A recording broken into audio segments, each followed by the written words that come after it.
Good morning again, everyone. Thank you so much for being here today. My name is Marcia Murray. I'm the Deputy Director for the Office of Business Opportunity. Our director is actually on vacation, so she couldn't be here today. I'm sure she wishes very much that she was in this room right now. So thank you again for attending this information session. For those of you who've been doing business with the city for a number of years, you know that here we've been actually holding this session sometimes twice per year to review the requirements of MWBE requirements and compliance on contracts, because we really want you to be successful. It shouldn't be a mystery what the city's MWBE requirements are and how you can comply and what good faith efforts are. So that's why each year we go over our rules painstakingly just to make sure that you can be successful on our contracts. And we were really intentional this year in making sure that we target our outreach to both prime and subcontractors, because it's important for both parties to really understand what the rules of the programs are for the MWBE compliance to be successful on each contract. So thank you again for being here. Overall, the inclusion of MWBEs on city contracts have been really good. Last year, fiscal year 18, we awarded about $360 million to MWSBEs at both the prime and subcontracting level, and that's a 40% increase from the previous year. So we're hoping to see that go up as well. And so that's awards, meaning that those are the MWBEs that are actually listed on projects that are awarded by City Council. Today we're going to focus on how do we make sure that that money that's awarded on the front end, actually those contractors get used and paid on contracts post-award. And so our contract compliance team is going to go through what is required to make sure that actually happens. Unlike past sessions, we will not be focusing on the forms. For those of you guys who have attended past sessions that we've had, we've painstakingly walked you through the required forms that are needed to be submitted for construction contracts and non-construction contracts. Because we've done that several times in the past. You can go online. We have all our videos from our past sessions recorded. You can go on our website and view those videos at your leisure. We also have the PowerPoints from past sessions on our website, so you can certainly go through and look at the forms that are required and the rules that surround those forms. But we'll not be focusing on that today. We're going to be digging into what good faith efforts looks like today. For this session today, we are recording it. So the video will actually be on our website eventually. I don't know that we can commit to a timeline right now, but what I can commit to is that within the next couple of days, we will have the PDF of the PowerPoint on our website. So you don't need to take pictures of the screen. This will be available to you in the next couple of days. Can you still hear me? Yes, okay. So we also wanted to take the opportunity today to introduce you to our contract compliance team. We actually have, I think about more than 50% of our team are brand new team members. So we wanted to make sure that you met each of them today and kind of put a face to the name. Oh, thank you.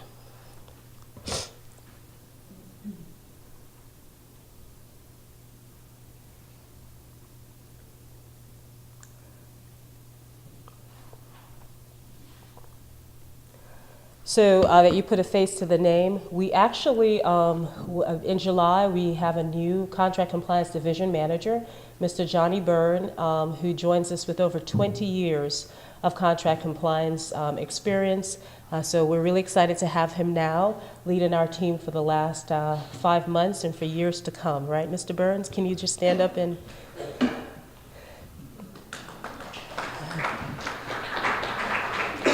And Johnny will be presenting today on post-award good faith efforts. Our contract compliance supervisor, Isaiah Osasawa, he's on vacation, so he couldn't be with us today. We have our veteran senior contract compliance officers that you probably already know if you've been working on city contracts. That's Donald Black. Donald, can you stand up? And James Garza. And over the last few months, we've actually had 3 new contract compliance officers join us. We have Mr. Derek Holmes, Monica James, Enzo Mungu, And we actually have a couple more vacant positions to fill. We, at any given point, we monitor anywhere from 1,300 to 1,400 contracts, so we need each and every one of these great minds in order to actually do that. And also, for those of you, again, who are familiar with our program, each year we've had our department services unit, which is actually focused on working with our 20-something departments to set contract goals. So those MWBE goals that you're seeing on projects, for the most part, are goals that we have actually worked with departments on to determine what is that contract-specific goal for that project, what goal reflects the availability and the divisibility of the work on that specific project, rather than just defaulting to a standard citywide goal. And so we have a team of procurement specialists who work with departments to do that. They're also the ones that provide me with recommendations about MWBE plans that are submitted with bids and proposals, whether or not they're actually compliant. And so they painstakingly review those plans as well. So we stepped back and just looked at the organization and said that particular unit made sense to be under the contract compliance umbrella, that we're actually doing compliance from soups to nuts. So that department services has been integrated into contract compliance. So those two members of contract, we have our veteran procurement specialist, Tiffany Green-Scott, who you'll hear from. And we have our very brand new procurement specialist who's been with us since last week, Monica Carrera. So we're going to go ahead and get started with the presentation. But I do want to say that we have cards. We have index cards for you to put your questions on. We prefer if you wait, just put up your hand if you like an index card. We prefer for you to ask your questions at the end. If something is burning and you need clarification right away, we will absolutely stop and answer those questions. But we'd really prefer for you to write down your questions. And also, I would encourage you, if you don't have questions, but you do have comments or suggested procedural or policy changes, put those on the cards as well. We really, as we sit down and, take a step back and look at our policies and procedure and make sure that they're actually dynamic and they represent what's happening in our marketplace, we're taking into consideration your feedback. So I really implore you to give us your feedback, either on the cards or on the surveys that you'll actually complete at the end of the presentations. It really does matter, because I'm factoring as we're developing policies and procedures, the feedback that you're giving us. We don't want to be doing this all in a vacuum. We want to understand the experiences that you're actually having in the marketplace. And so, let's go back a little bit. We have a pretty robust presentation, so I know the team is chomping at the bits to get started. So again, we'll just go through the MWBE program generally, what the requirements are, and then we'll delve into pre-award and post-award good faith efforts. What are those requirements, and how do we assess compliance? Thank you again for coming. Good morning. I bring you greetings from the Office of Business Opportunity, where we are committed to cultivating a competitive and diverse economic environment here in the city of Houston by promoting small businesses and developing Houston's workforce, with a special emphasis on historically underutilized businesses and disenfranchised individuals. That being said, we're glad to see each of you here this morning, but we promise not to hold you too long, because we know you're all anxious to get back out on the streets. So let's talk about first, if I can make this work right, how the City of Houston's MWBE program works. So the City of Houston's MWBE program is governed by the City Code of Ordinance, Chapter 15, Article 5. With the express purpose to promote the growth and success of MWBE firms. The city establishes goals on contracts as a way to increase participation of MWSBEs on goal-oriented and regulated contracts. Contract goals are based on the divisibility of work and the availability of certified firms to perform the work. Goals are not quotas. The standard in meeting these goals is demonstrating and documenting good faith efforts.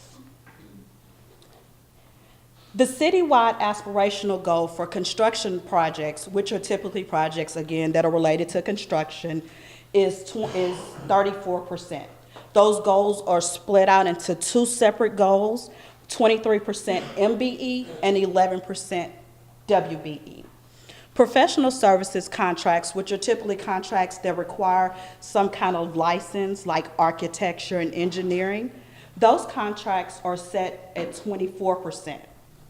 Purchasing contracts, which is like the supply of goods and services, non-professional services, are 11%. Oftentimes, you'll see goals that don't fit in those brackets. Those projects have a contract-specific goal or a categorical goal where we've looked at the divisibility of work based and made sure that we're putting it towards the availability of certified firms. So before we delve into the good faith effort, we want to talk a little bit about how we count MWBE gold credit. I know this will be a review for most of you guys, but we want to make sure that you all remember how we do it. So for construction projects, MBE and WBE goals are separate goals, and they have to be met individually. Any excess MBE and WBE cannot be applied to meet the deficit of the two. Only 4% SBE can be used to meet the M or the WBE goal, not 4 for each. Native American MBE certified firms cannot be used to meet the MBE goal. However, they can be used as an SBE for up to 4%. Professional services, goods and services, and non-professional service contracts have a combined MBE goal, and SBEs cannot be used. SBE firms can only be used on construction contracts. So here's a little slideshow on how we calculate participation, little quiz to help us all out. The advertised goal is 13% MBE and 8% WBE. Remember, these are two separate goals, and they have to be met individually, and we can automatically tell that because, again, the goals are split out into two separate goals. So here's a bidder's proposed participation plan. 6% SBE, 9% MBE, and 8% WBE. So 4% of the SBE can be used to meet the MBE or the WBE. So if we take 4% from the SBE and we apply it to the MBE, since it's clearly not meeting the goal, and we add those together, the MBE percentage now equals 13%. The WBE is meeting the goal. So if you add those together, you get 21%. The question then becomes, does this plan meet the goal? Anybody? Everybody? Yes, it does. Here's another example. Again, a construction project. Two separate goals, 11% MBE and 8% WBE is the advertised goal. The bidder's proposed participation plan, 12% SBE, 6% MBE, and 4% WBE. Remember, only 4% of the SBE can be used in lieu of the M or the W, not 4 for each. The remainder SBE percentage cannot be used for MBE calculation. So if we apply the 4% towards the goal that's the most efficient, we'll apply it towards the MBE, and we add together and we'll get 8%. So only the WBE goal is met. So then on this one, does the plan meet the goal? No. We must have some veterans in the room. No, the plan is not compliant. One more. This one is for a professional service project. Combined goal of 18% MWBE. Here's the proposed participation plan. 10% SBE, 5% MBE, and 3% WBE. SBEs can't be used to meet goals on non-construction projects, so the SBE percentage would not count. So we have 5% MBE and 3% WBE for a combined goal of 8%. Does this plan meet the goal? No. Great job. So here's a few tips to increase MWBE goal attainment. Establish working relationships with your MWBE certified firms. Subdivide the work. What do we mean by that? Break the work down into smaller elements, smaller parts. Use the City of Houston's MWSBE directory to find firms. When you signed in at the table outside, you were giving a complimentary copy of how to search the MWBE firm. Directly solicit MWBEs in a timely manner. The city's good faith effort policy says 7 days prior to the bid submission. Provide relevant bidding contract information to MWSBE firms. Advertise opportunities to media groups that are focused towards minority women people. Offer assistance to MWSBEs. Go back to subcontractors that you've done business with before in the past. Email blast. This is one that you guys love. If you send an email blast, that's great. But if you have a whole email blast and nobody responds, pick up the phone and call them. Reach out to them and make a different point of contact with them.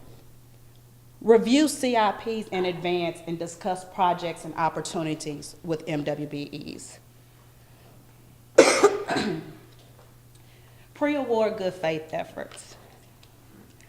So now what happens if you can't meet the goal? I'm glad you asked.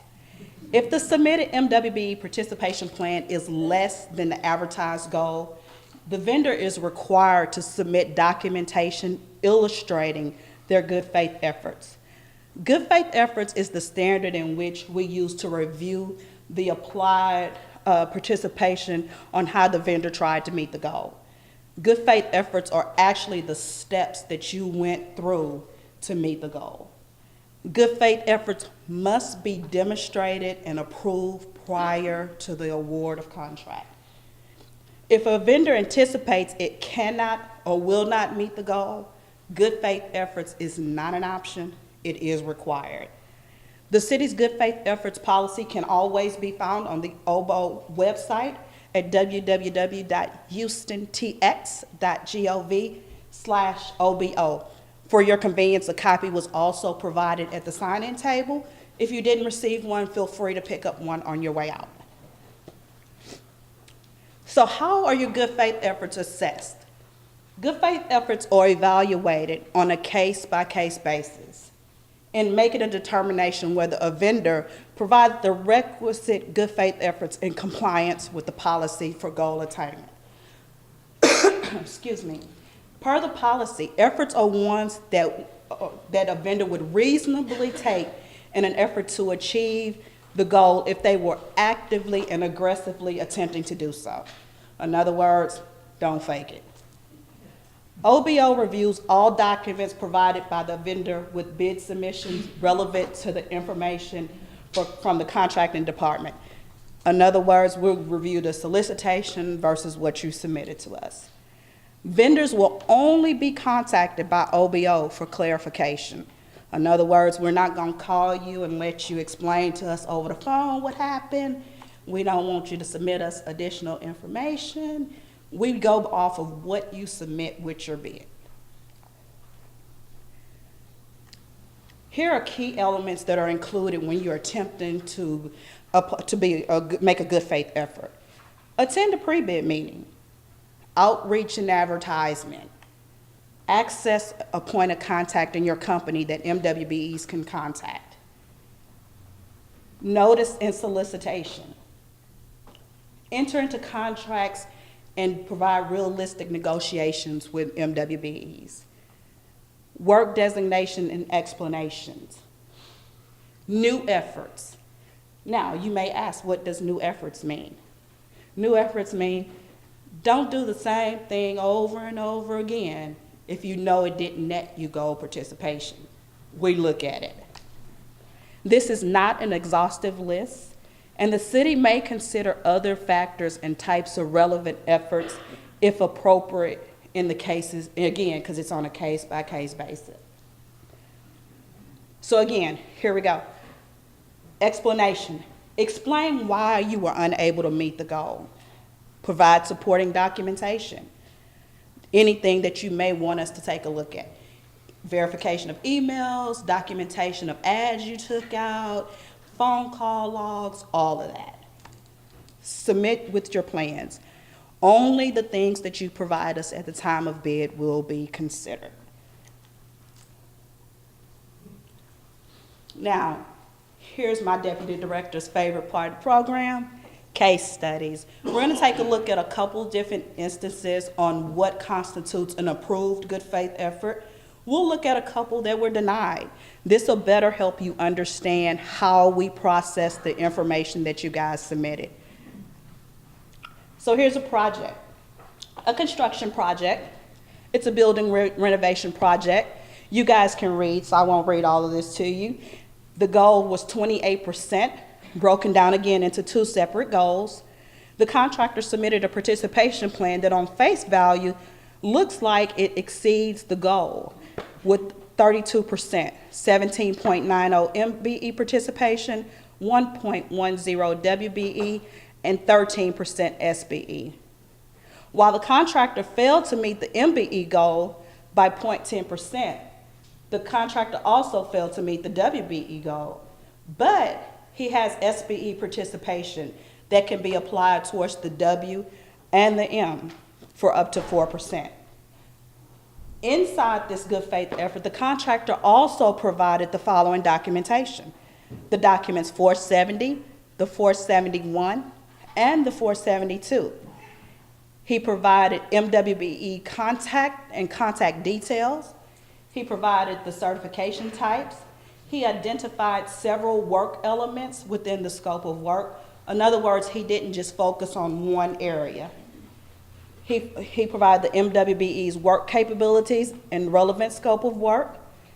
He stated that the bid invitation was e-blasted to 800 construction firms.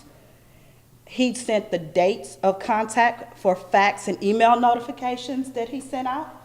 And he also included the results of the contact with MWBEs. Last but not least, he sent us confirmation of publication in the Houston Chronicle, iSquarefoot, and Construction Connect, so that he could show us that, he did outreach in advertisement media. Contract Compliance Department Services evaluated the documentation that the contractor submitted. They did identify and designated portions of the work to be performed by MWBEs to increase the likelihood that they would actually meet the goal. They notified a reasonable number of MWBEs. Now, I have a lot of people ask, what's a reasonable number? If I have 30 firms in the directory certified to do a service that you're looking for, do I expect that you're going to call all 30? Maybe not, but I definitely expect that you're going to call at least half of them. Guess what? When you submit me documentation saying that you did that, I check. Followed up to determine if they were interested in submitting a bid or not. He solicited MWBEs within a reasonable amount of time by providing written notification to MBEs more than 7 business days before the bid submission. And he provided documentation of advertisement. And he also attended the pre-bid meeting.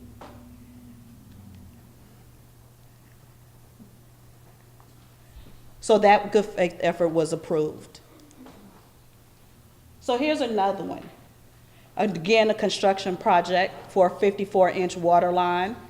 It looks like they submitted, the MWBE goal advertised was 19%. The vendor provided the following documentation. The document 470 included a participation plan of 1.80 MBE and 0.16 WBE and 0.30 SBE for a total of 2.26 participation. Wow, it's a big difference from the advertised goal, right? They also submitted the document 471, but they only signed and dated the form. On the 472, under the justification section, the bidder indicated that they were going to self-perform on the contract, and that they stated that MBEs, WBEs, and SBEs quotes were received for the remaining scopes of work, to meet the contract goal, but they also stated that if awarded the project, that they would continue to try to seek MBE participation. In the good faith efforts section, they indicated that the scopes of work were subdivided into NACE codes to increase the scopes of participation. They indicated that the large scopes of work were evaluated for joint ventures and possible partnerships. However, right above that, they stated that they were going to self-perform, right? So we evaluated it. This is what we found. The bidder's MWBE plan totaling only 2.26 participation, again, very low below the goal, which is not possible to get the good faith effort approved, but it's all predicated on your documentation. The bidder did not attend the pre-bid meeting to connect with potential MWBE firms. The bidder did not submit any backup documentation, and the bidder indicated that they would self-perform a majority of the work. This is a good faith effort that would definitely be denied.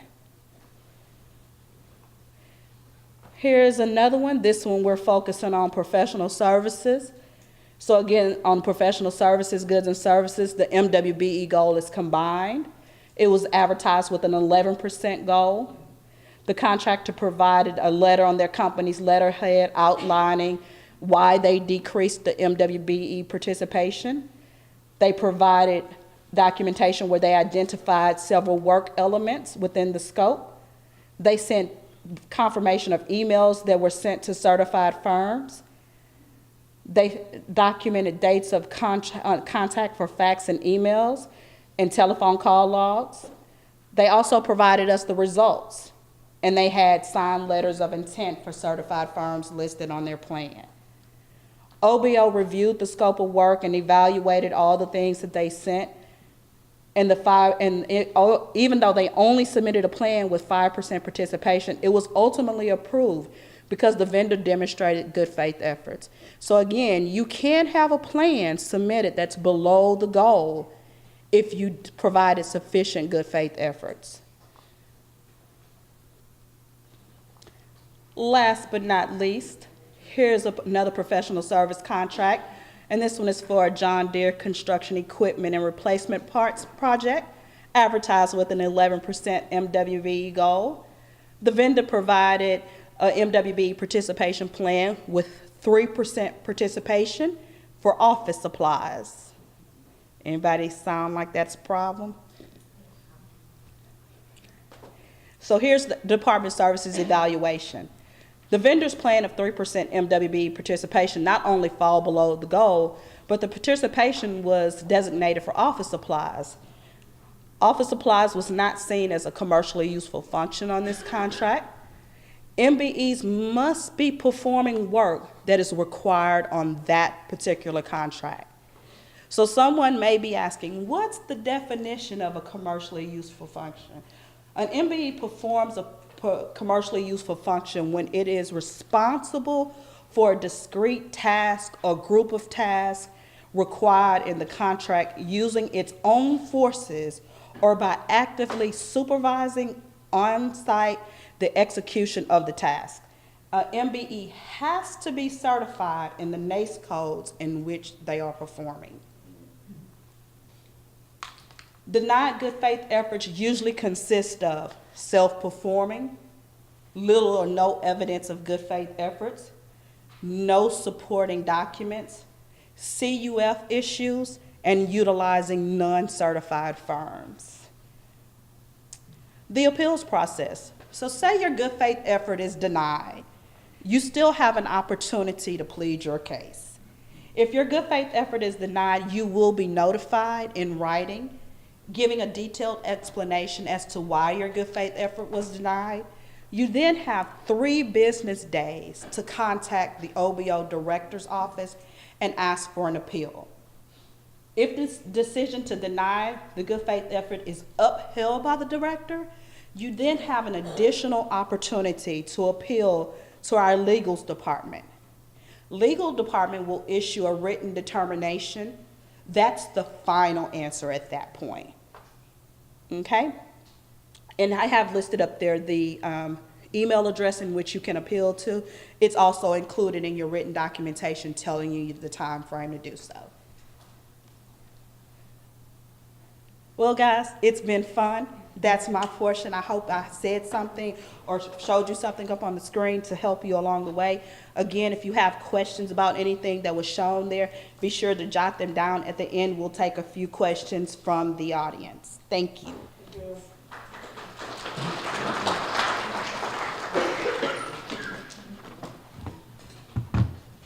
Thank you, Tiffany. Thanks again. And for the next 3.5 hours, we'll walk through post-award. No, we don't get up and leave, no.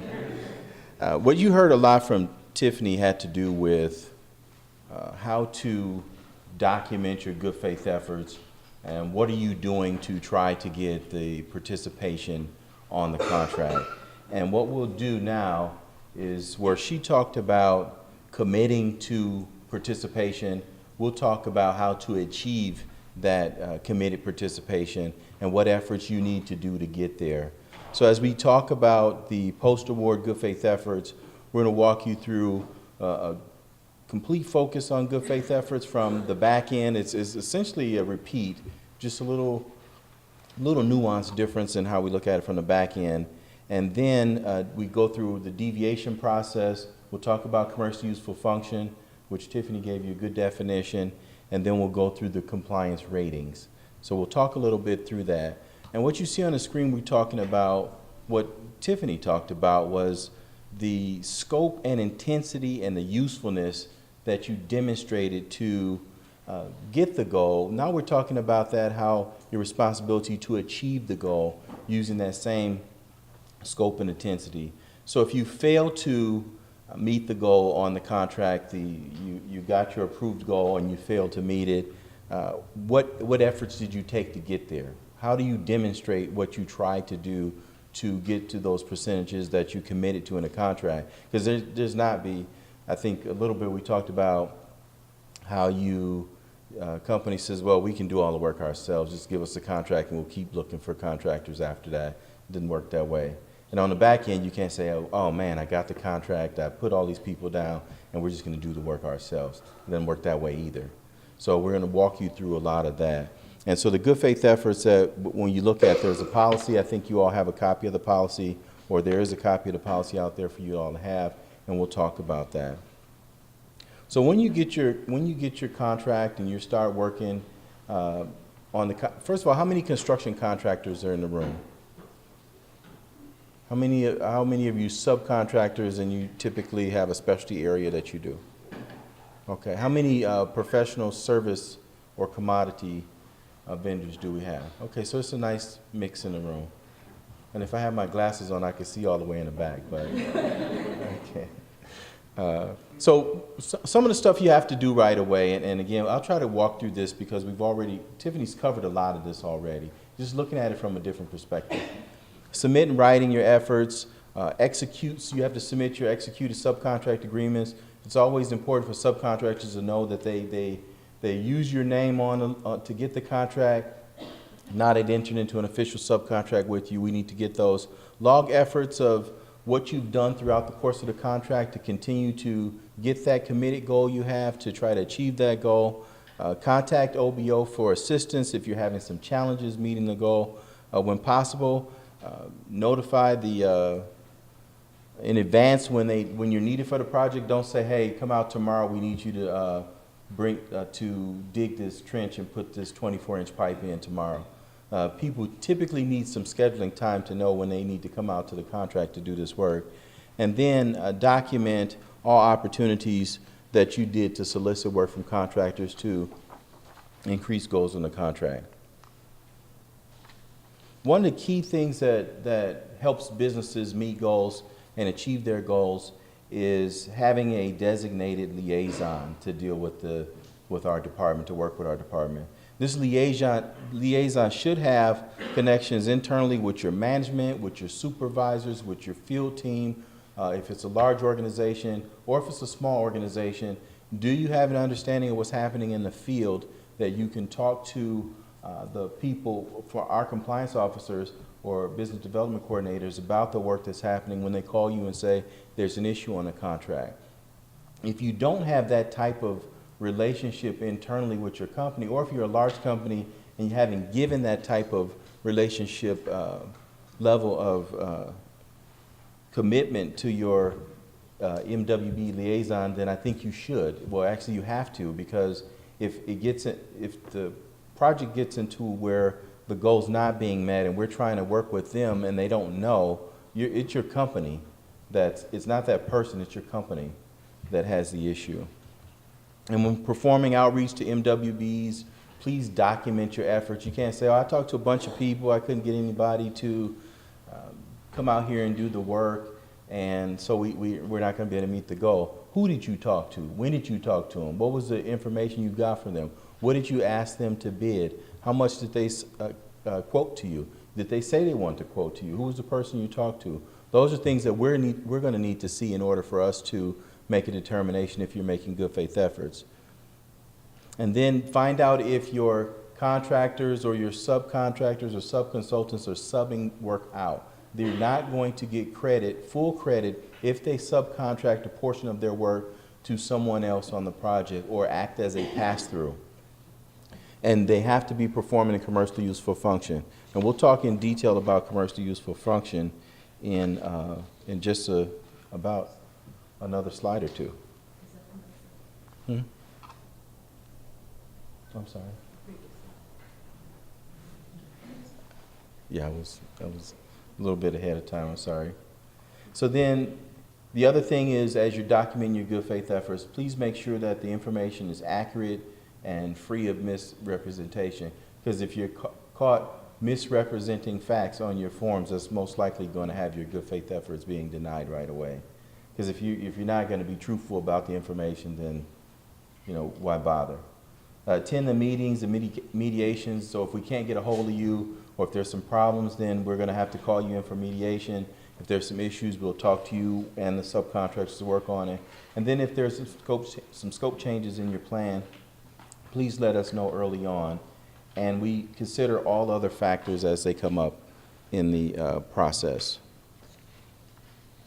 And if I'm going through this too fast, let me know, because I think some of it is more of a refresher from what Tiffany talked about. We talked about commercially useful function a little bit, and Tiffany, and I'll read the definition again, because I think it's important for everybody to know. A MWBE performs a commercially useful function when it's responsible for a discrete task or group of tasks required in the contract using its own forces or by actively supervising on-site the execution of tasks. An MWBE has to be certified in the NAICS codes in which they are performing. And we'll go over a little quiz in a minute too to kind of cover that. Prime contractors only get credit when the MWBE is performing commercially useful function. And do not confuse commercially useful function with certification. A firm is certified based on their whether or not they're certified as socially and economically disadvantaged, and they may be certified in a particular area, but commercially useful function looks at if they're doing that area out on the job site, which its own forces and by actively supervising. And then a CUF audit, and we do CUF audits on sites, are to determine if we're giving appropriate credit to the job or to the contract by listed MWB, as well as an attempt to reduce fraud. And fraud is a deliberate deception, basically. We say we're going to do something, we're not actually doing it, or we've passed it through to someone else, or we're certified to do this and we're not actually doing that, somebody else is doing that. And we actually have people on site, our business development coordinators go out and do commercially useful function visits on site. If a company is not meeting commercially useful function, it affects both the MWB and the prime contractor, because the prime contractor is going to have to try to make up that participation on the contract that is lost if we find a firm is not meeting the commercially useful function. So full credit, partial credit, no credit. So full credit, they're certified by the city to do the work they say they're going to do. They're out there performing the work. Their own staff, if they sub to an MWB, another MWB, we have understanding of what that is, we get full credit for that. Partial credit is that they have a sub-consultant and some of that work is going to a non-MWBE, but the amount they're doing will count towards the goal. Again, the only amount that the MWBE does with its own equipment and resources are counted towards the goal. So if they sub any of that out to anyone else, then it's not going to count. Now, if they use materials that they buy from someone else to install, that's different. So a concrete contractor, for example, buying concrete to install on the that all counts towards the goal because it's installed. No credit. They're not certified by the City of Houston. They're working outside of their certification on a job, or they've passed through the work to someone else. That you're not going to get any credit at all, and you have to make a good faith efforts to try to make up that participation. So let's have a little commercially useful function quiz. Don't everybody look all excited about it. This is not going to be that hard. All right. Gold credit MWB firm hires a non-MWB subcontractor to perform all of the work on a contract. Commercially useful function or not? Bam. Did you see that? Gold credit MWB firm is hired to supply concrete and is listed in the directory as a concrete contractor. Commercially useful function or not? No. Different. So I tried to use an example to get you kind of into it. But if you're certified as a contractor and only a contractor, you're not a supplier. Even if you have to buy materials to install on a contract, you can't get credit for a supplier. So let's say who does housing work, and it's not our area, but I just want to say if you do building framing, so you have to buy a ton of wood to frame a house or frame an apartment building. But let's say the contractor calls you and say, we want you to supply lumber on this project. You can't do that because you're not a supplier of lumber. You're a house frame. You're not a supplier of concrete, you're a concrete contractor. So unless you're also certified as a supplier, then you would get credit. So if you have questions about that, write them down and then we'll talk about it. Okay, here's one. Gold credit MWB trucking firm hires a non-MWB trucking firm to assist trucking, matching one truck for each of the truck the MWB owns. Credit or no credit? Yes, full credit. Give you all a round of applause. 2 out of 3 ain't bad. So we're going to get into the tough commercially useful function areas right now. And don't groan or throw stuff at me because I know some of you may fit into these different areas. Suppliers. Supplier participation cannot count for more than 50% of the participation on the participation plan. So if the contractor is doing $100,000 worth of MWB participation, only $50,000 of that can count as a supplier. Now, the supplier rules are totally different as it relates to the federal regulations than it does to the City of Houston. So if you all do federal projects, this is going to be different. So I don't want you to get confused with the difference on how we count credit. So if you negotiate price, you determine the quantity and quality of the materials, you order the materials, you show that on the invoice, you're receiving the materials, you pay for the materials, you control the delivery, and you're certified, you're going to get 100% credit towards the goal on the contract. Questions about that? Oh, well, write them down. Sorry. So again, in the federal program, there's a different rule associated with that. But that was easy. Typically, suppliers is one of the tougher areas. The other tough area is trucking. So trucking, you have to meet these 2 criteria. One, you have to be responsible for the management and supervision of the entire trucking operation. And you must own at least one and operate one fully licensed, insured, and operational truck on the contract. So you can't say I own a fleet of trucks but they're not working on this particular job. We're just gonna hire a bunch of ITOs to do the hauling on this. Now that's a different calculation. You can get credit for that if you're managing and pulling it all together. It's a different amount, and we don't have time to go through that, because that's a conversation that could last for a while, especially if we have people who like to debate trucking regulations. And you can lease trucks from another MWBE firm, including owner-operator who's certified as MWBE. You can actually lease from a non-MWBE too if you take control of the aspects of the whole delivery process as it goes through. But again, that's a longer conversation. Maybe we'll throw that in when we do the forms. So when we do one on the forms that'll last a couple of days, you all can come and sit through that one too. Just jokes, people. It's early, right?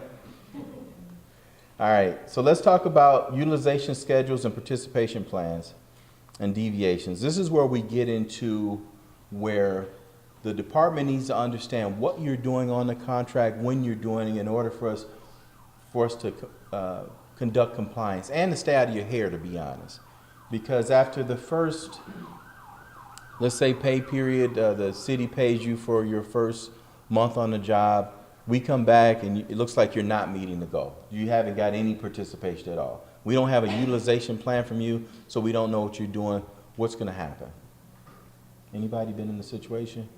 You can get a not meeting the goal letter, and then with that not meeting the goal letter, you have 14 days to respond, and then you have to do a bunch of stuff to comply with us. So the utilization schedule is a forecast of what you're going to do and when you're going to do it on the contract. Typically, these are submitted before you even start work. Our business development coordinator will reach out to you, send you a letter kind of explaining the contract, what we know from the RCA, who you listed as subcontractors on the job. We also send letters if you don't know. Those letters go to the subcontractors that are listed in the council actions and says, congratulations. Big prime contractor said you're going to be a subcontractor on their job, and congratulations for that. And so we ask for that utilization schedule so we know when those companies are going to work. And then we also, again, if we send you a not meeting goals letter, then we're going to ask for a utilization schedule then. And we'll talk a little bit, this is about the only form that we look at in this presentation is a utilization schedule. Utilization schedules for work order, some of the challenges we have. Who all does work order contracts? So you know there's some challenges with those. The scope is not fully defined, so I can't really tell you what's going to happen. Multiple contracts awarded for the same type of service, so we might need more than one MWBE to do this type of work. The time constraints is fast. They called us out Thursday to get on the site Friday, so we need to be out there on the job. The work orders may not be consistent. You got one for $250,000 in March. You haven't seen anything from them. The next year's come by.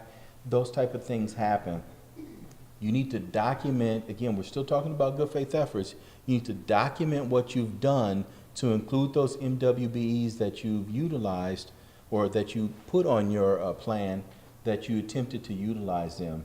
And companies that bid, just for you prime contractors to know, most of the MWBEs that bid work order contracts also know the challenges with them too.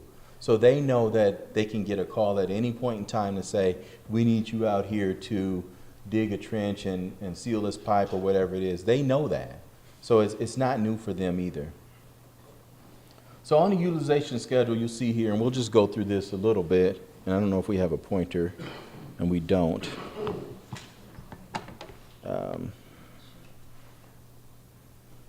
No.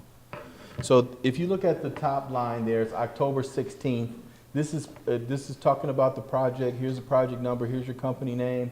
And then it says in October, you intend to use these 3 companies listed, or 4 companies listed across the board for a total of $41,000. And it goes through, and each line it shows where the company is going to be. And this is usually your best estimate. And then we look and say, okay, now it's November, payments have gone through, and we look at the October line on our contract, and we'll say, well, geez, they didn't use any of these companies at all. So now we're going to contact you and say, hey, what happened? We heard you're going to use, we have on our schedule, you're going to use Jones Surveying, J.C. Brown, and some of these other companies to do work, and you haven't used any of them. And the contractor could simply say, we got, the project got started late, we'll still plan to use them, here's an issue. Anything that's going on, you need to document so we'll know that you are actually making an effort to use them. The concern we always have is that companies will be put down for utilization and then they don't get used on the contract. And that can affect prime contractors, their ratings, and your ability to do work in the future. And we're going to talk about that towards the end of the presentation. So let's say something happens on the contract and the plan that you put in place doesn't seem to work. You need to make a deviation. So if you need to add or remove or reduce somebody's work, you're going to have to do an official deviation request to us. And there's a form that we have for that. And we're going to walk through some of the responsibilities around removing and then adding companies to your participation plan. So again, the participation plan is the companies that when you did your early good faith efforts or you put your bid together, and Tiffany talked about that, and you met your goal, there's some specific companies you listed down, and then they go into the RCA and they become an action, they become a record. The record says you're going to use these companies to do these work. We get that information, we've now contacted you about them, you have those companies listed, and for some reason, whatever that reason, now you need to make a change. So before you submit a deviation request to us, you have to say why you're removing or reducing their participation. And it has to be for good cause. It can't be, hey, you know, we contacted another MWBE after the letting, and man, their bid is so much lower.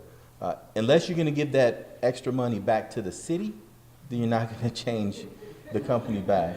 So we're not going to pat your pocket too, so you have to make sure that if there's a change, it's good cause. Some of the good causes that we have is you're unable to execute a subcontract agreement after war.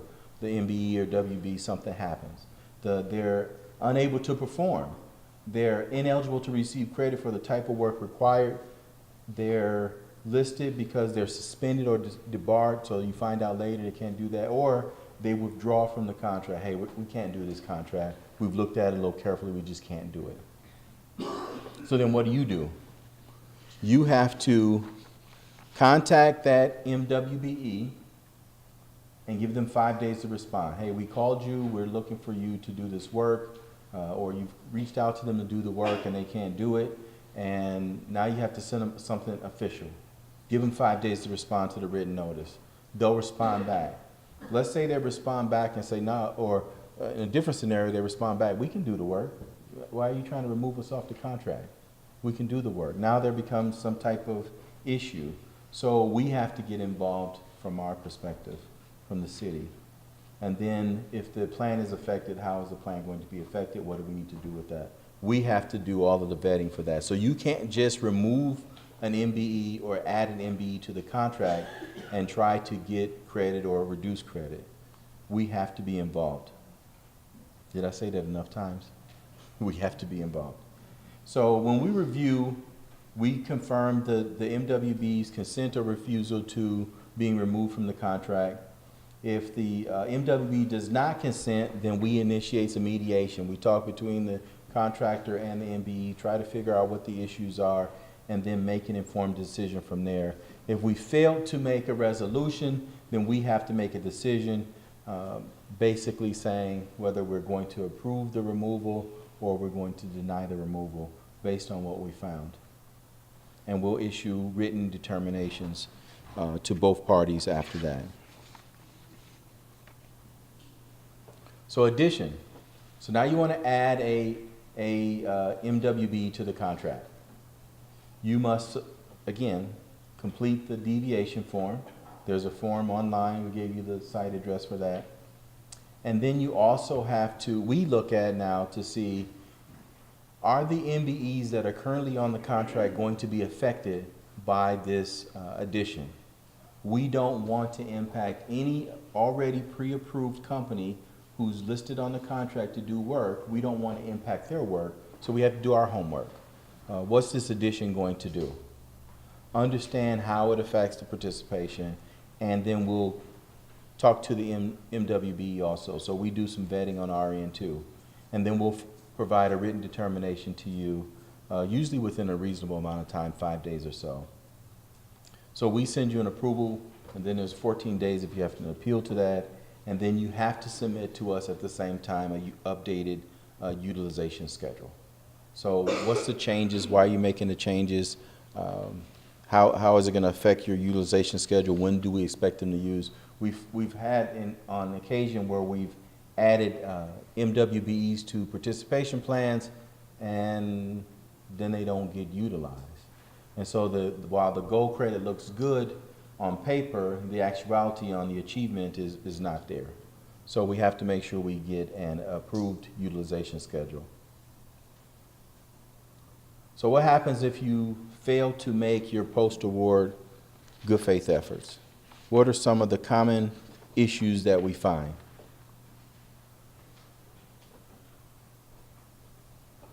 You didn't respond to us. We sent you a not meeting goals letter. We sent it once or twice. Those of you who are in the professional services area want to keep this in mind. If we send you a letter saying you haven't met the goal and you haven't got back to us, we send you a not meeting the goal letter again, it can affect your ability to do work with the city in the future. You failed to execute subcontract agreements. The terms and the agreements weren't being met. You didn't get it. There was never any intent to use the company. The MBE or WB that you said that you listed, you never notified them.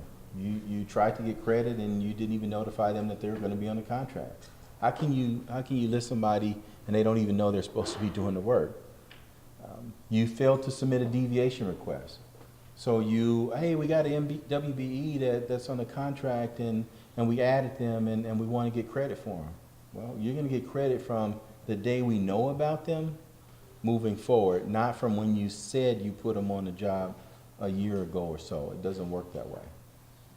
And then you fail to fully report payments to MWBEs. So through the B2G Now system, if you're doing work with the city of Houston, you're supposed to be reporting payments. You have to pay the MWBs within 5 days or is it 5 days? 5 days of getting payment from the city, or 10 days. 10 days, yeah.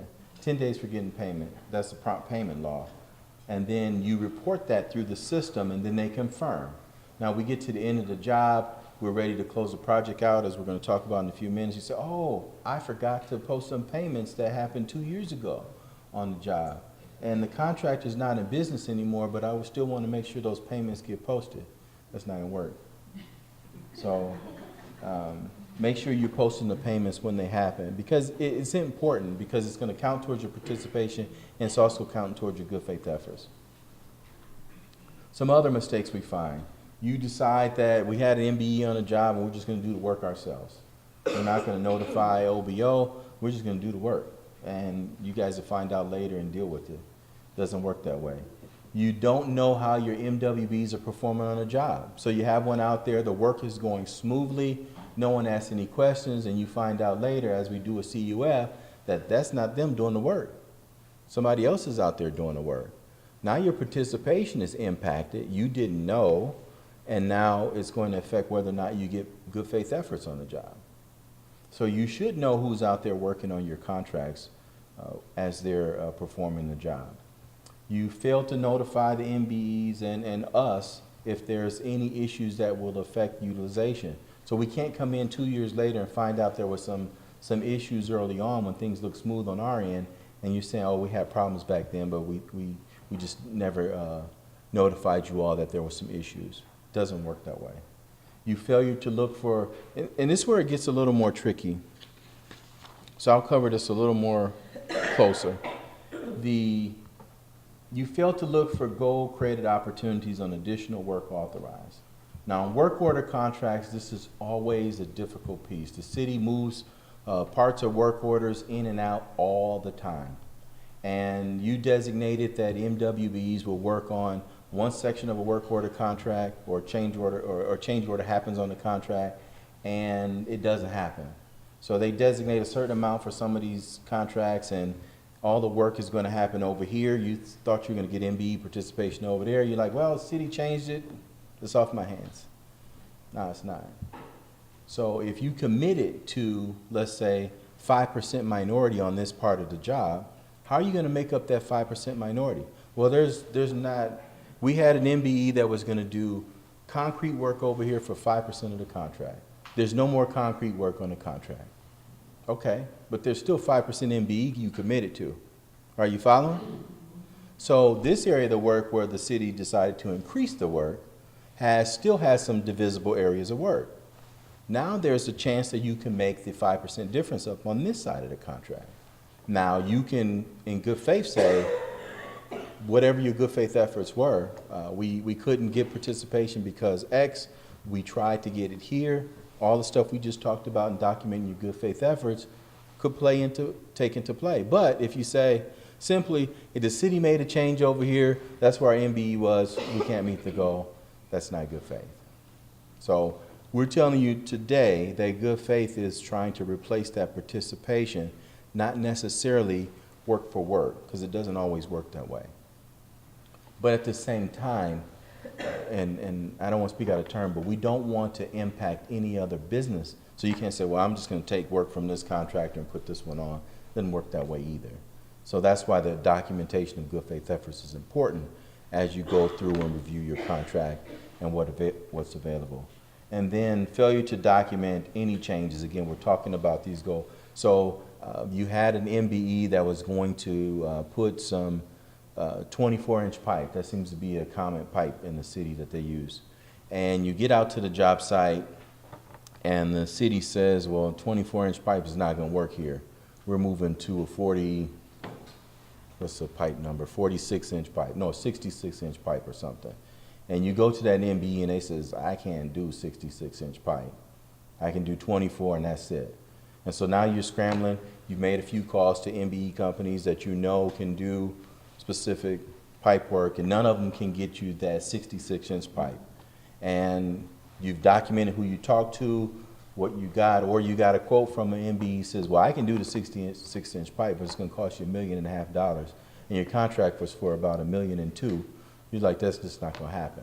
So those things you have to document and have for us so we know that you've made efforts, you've tried, you make some attempts, but you couldn't replace the participation. And then in good faith, again, we talked about that intensity and that scope of trying to make an effort to bring these MBEs on a job. You couldn't do it. We would look at that and determine if you made good faith efforts. Post-award final good faith effort assessment. We're getting to the end of the presentation here. So if you were falling asleep, wake up. I can't see in the back, so I don't know if it's a few people back there. It is dark. So post-award assessment of good faith efforts, we assess at the end of the contract. We make a decision on whether or not you had a satisfactory, unsatisfactory, or outstanding effort. When you first awarded the contract, please make sure you start documenting things that are happening that you can quantify to us. And the quality, again, the quantity and quality is important as you look at good faith efforts. And again, make sure you're making sufficient efforts to meet the numerical goal. Sometimes things happen on contracts, stuff changes, you have to make changes. We change with you, you're running, we can run as fast as you can. Failure to make good faith efforts will result in an unsatisfactory compliance rating. Unsatisfactory compliance rating can affect your ability to do work with the city in the future. An unsatisfactory compliance rating can affect your ability to do work with the city in the future. And if you built your business on doing government contracts and you get too many unsatisfactory ratings, it could really impact your entire business.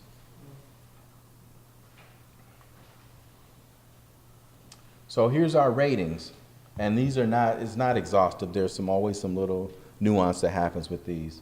To get an outstanding rating, the prime exceeded the goal by at least 1% and made good faith efforts to utilize all approved MWBEs. The prime exceeded the advertised goal but fell short of the contract goal. Do you understand the difference between advertised goal and contract goal? So Tiffany put on the board on one contract, I think it was 19%, I can't remember the numbers.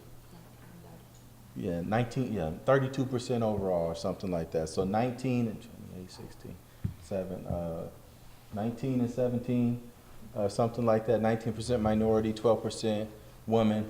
As a contractor, you come in and say, you know what? We're going to get you 30% minority, and we're going to get you 17% women. Well, you don't quite get to the 30 and 17. You get to 25 and you get to 15.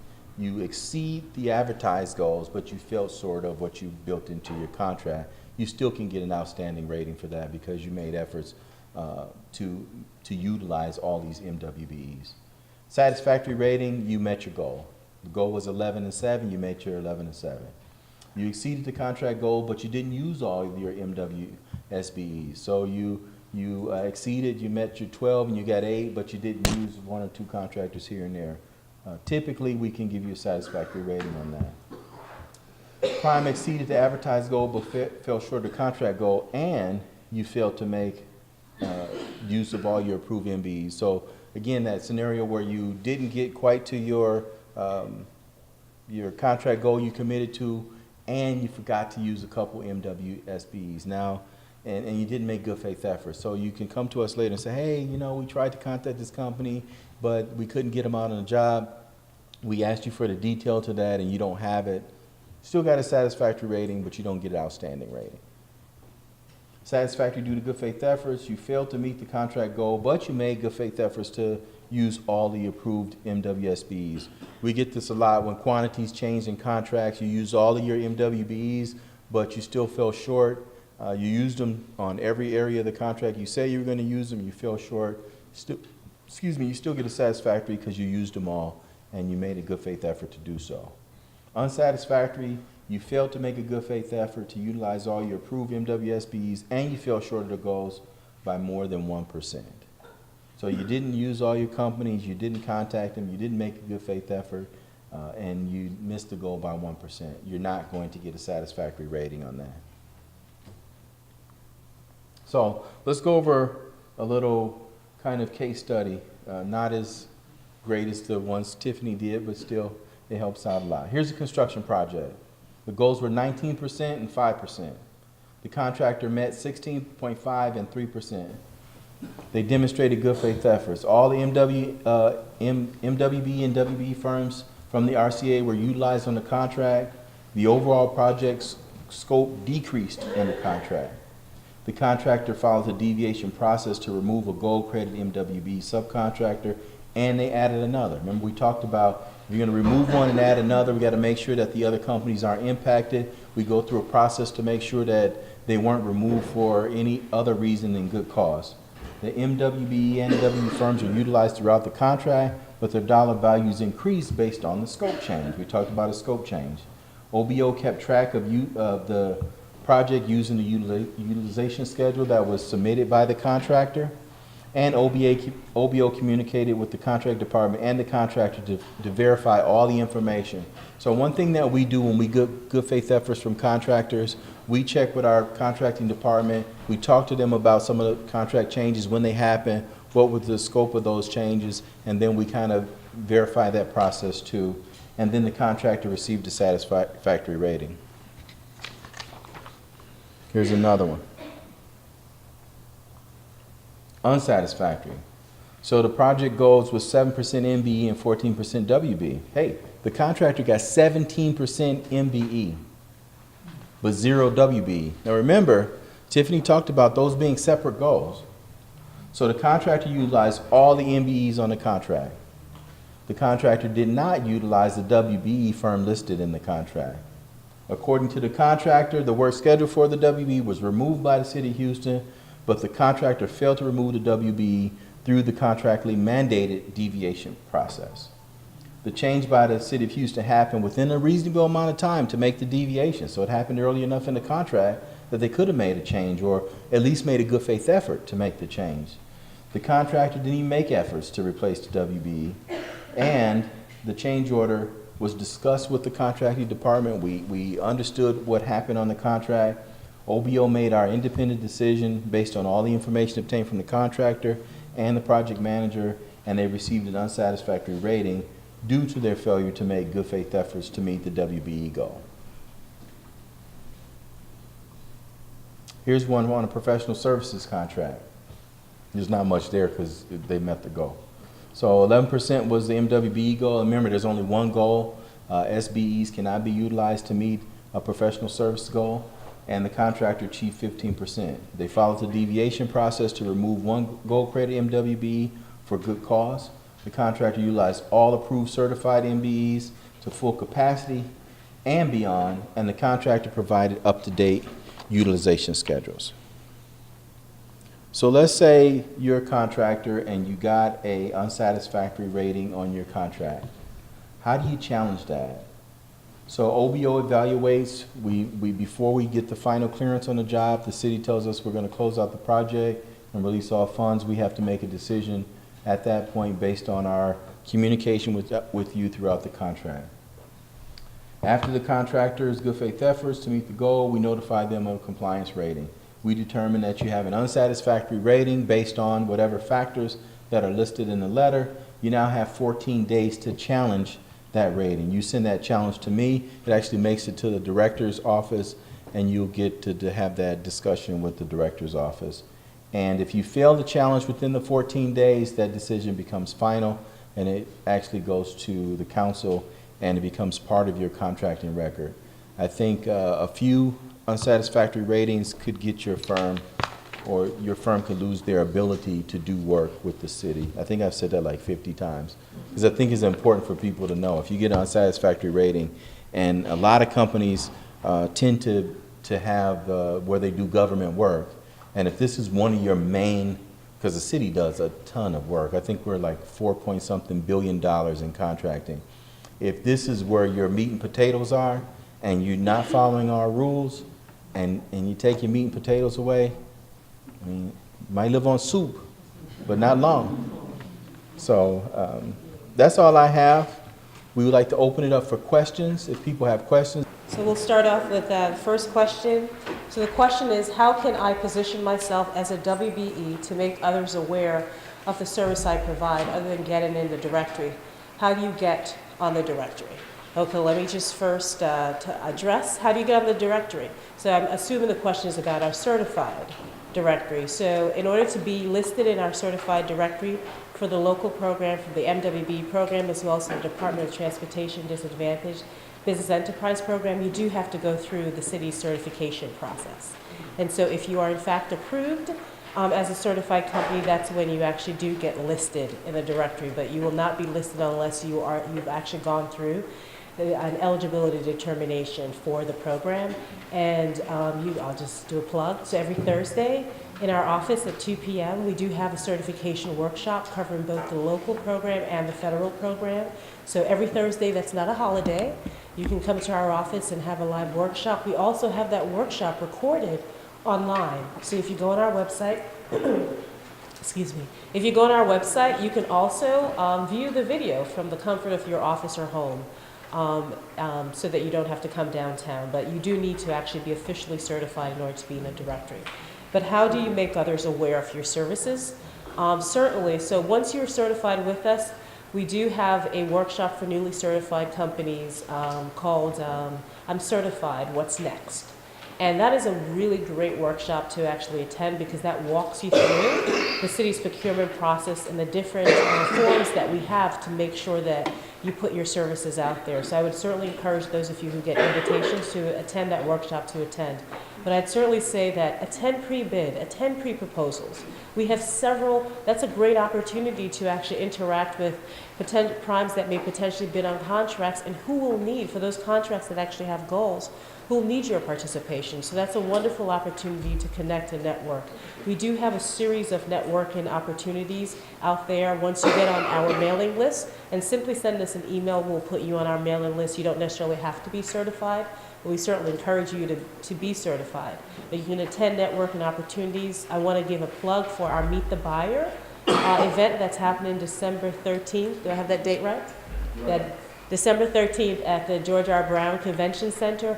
That's a fantastic opportunity for you to interface with the buyers from the 20-something departments across the city, as well as some of our local quasi-governmental entities who have booths set up to talk to you about their procurement opportunities.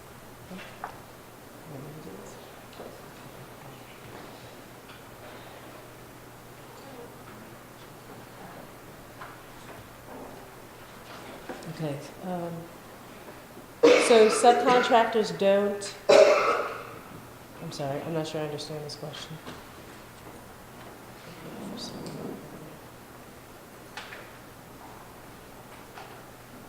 Okay, so the question appears to be that smaller subcontractors can't look for work on their own for the city. They have to rely on the bids from GCs. So the city does have smaller opportunities. You can check out our Strategic Purchasing Division website for those smaller opportunities. But yes, for the larger projects, it is largely the opportunities are on a subcontracting level. And that's why I certainly encourage you to network, to establish these relationships with prime contractors, certainly ahead of time in anticipation of the projects that are coming up, and certainly attend the pre-bid and the pre-proposal meetings so you can actually directly connect.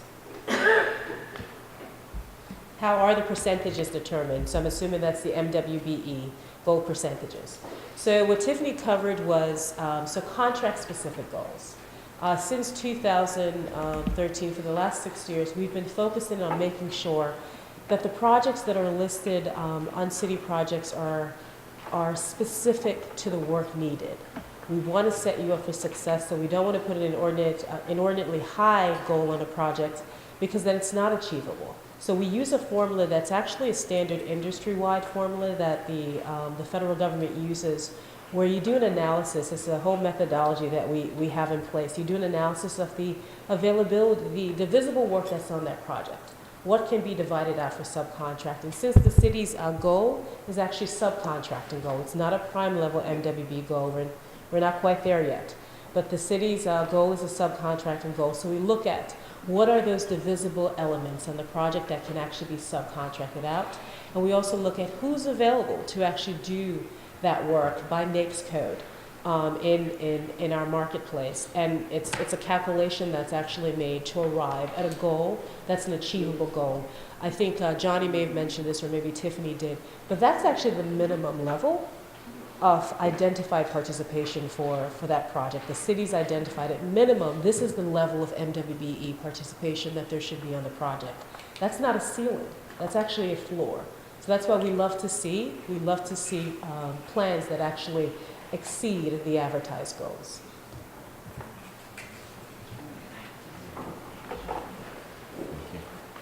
So there was a question about whether or not the utilization schedules are shared with the affected subcontractors. We don't. Utilization schedules typically are for us to monitor whether or not those companies are actually performing the work when the prime contractor says they're going to be performing the work. If you are a sub and you're working on a project and you have a question, you can always call the business development coordinator who's assigned to your project and talk to them about what's happening on the job. What happens if a firm loses their SBE or MBE certification during the middle of a contract? Their participation will only count towards up till the time they lose their certification. Typically, a firm doesn't lose their certification. Like if the time frame elapsed, the city works with them to try to get them certified. You'd have to get pretty far in not communicating back with the city to actually lose your certification. So it won't lapse on the day that your certification ends. They'll try to work with you to get your certification going.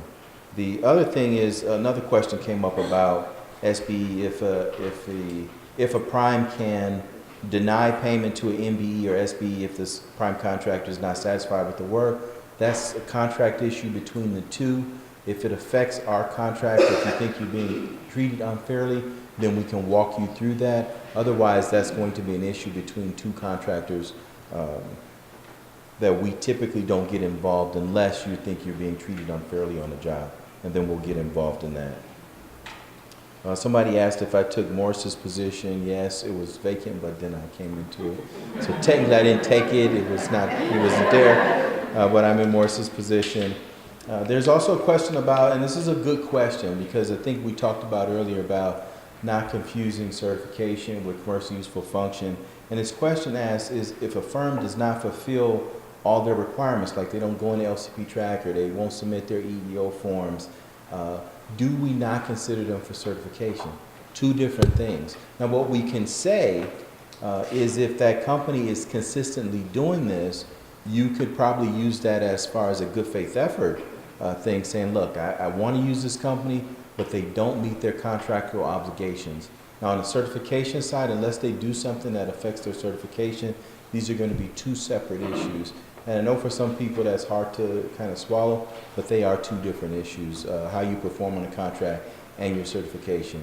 Unless you're acting as a pass-through or you're not being independent, those things can affect your certification too. And then the last question, a person had a question about appealing unsatisfactory ratings. And they didn't get any answers, come talk to us afterwards and we'll work with you on seeing what those issues were, and we can I can talk you through that too.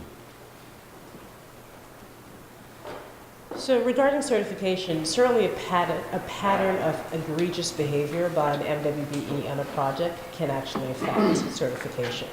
But it is on a case-by-case basis. But yes, even in the compliance realm, a pattern of behavior, of bad behavior, can figure into continued eligibility. Okay. In terms of just the, I just want to clarify, as long as a company is listed in the certification directory, they're actively certified to perform on a project. As long as they're listed, it doesn't matter if they're behind on now we have for our local certification tri-annual updates, for the federal certification annual updates.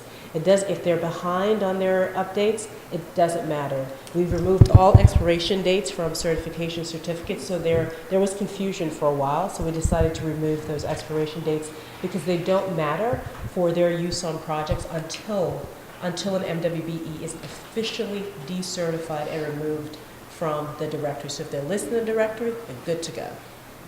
Okay, so I have a question. If we don't attend the workshop for the MWBE certification, can we watch the video and apply for certification online? So happy you asked that question.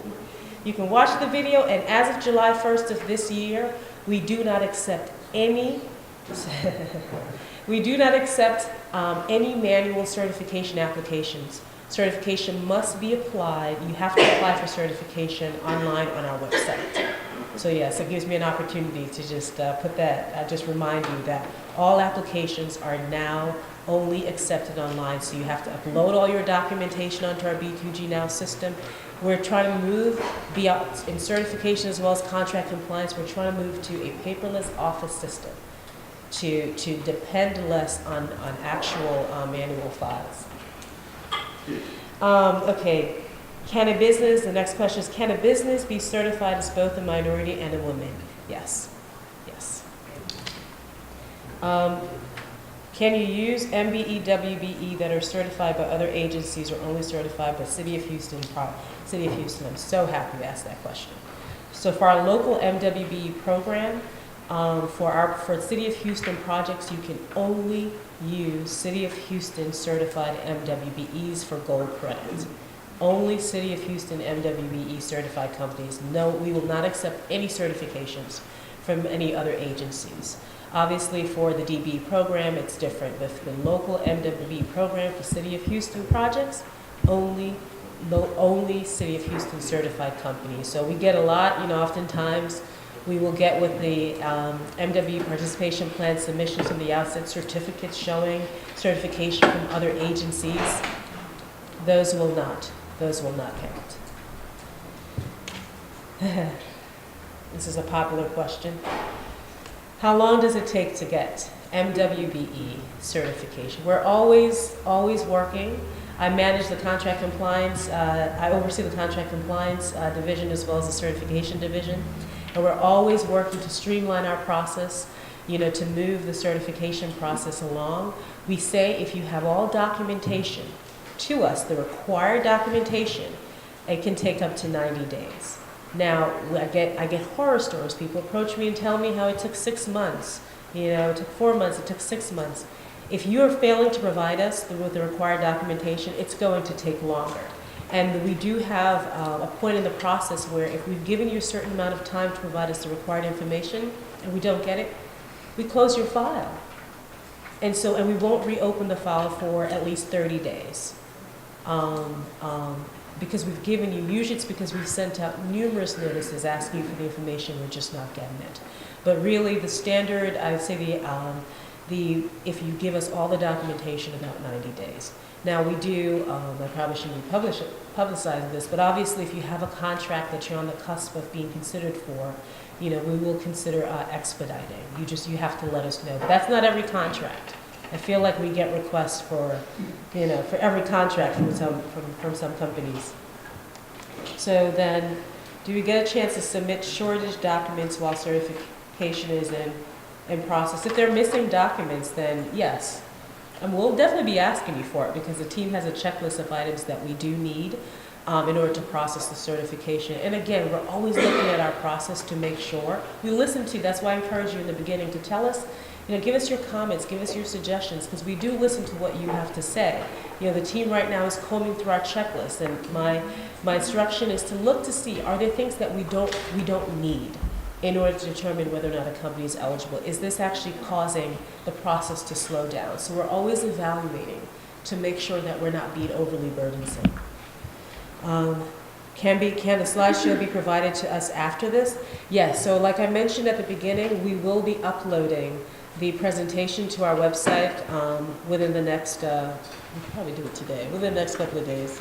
So it will be on our website for you to view. The video will take a bit longer. I can't commit right now to how long it will take HTV to get it back to us, right? Is the OBO rating different than the MWBE? I'm not. Probably the rating right here. We give the rating first. So there are two ratings that we actually provide. So we rate the MWBE compliance on a project so that could be construction, professional service, all project types. We rate the compliance based on the standards that you saw earlier, the rating legend that was reviewed earlier. And for the construction projects, we do actually provide, which we didn't discuss today, and we will have future sessions that will deal with other aspects of contract compliance beyond MWBE compliance, but there's the labor standards compliance piece, and we do provide ratings for labor standards compliance as well.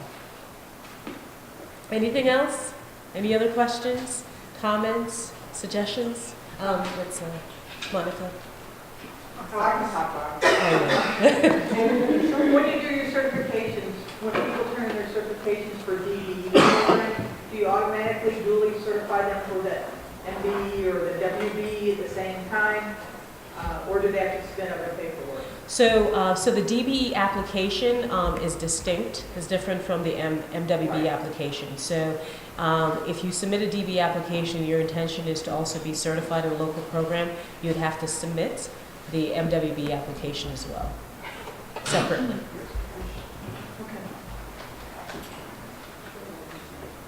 ahead. If you're already certified as a WOSB and a WBE, is that sufficient, or do you have to go through another specific City of Houston certification process? So if you're certified as a WBE and you're interested in being an MBE or an S? No, just interested in being on the directory. If you're certified as a WBE, if I understand your question, I'm not sure. If you're certified as a WBE, you'll be listed in the directory as such. If you'd like okay, so you don't have to go through another certification. to be listed in the directory? To be in the directory. Yeah, no, the moment that you get approved for certification, you'll be listed in the directory. The moment when we send out that letter and the certificate, that same day, you'll be listed in the directory. I'll look that up. Yeah, just maybe if you have any issues, let us know. Anyone else? Well, I hope you found this session to be useful. We really appreciate you attending, and we really do appreciate your commitment to the MWBE program.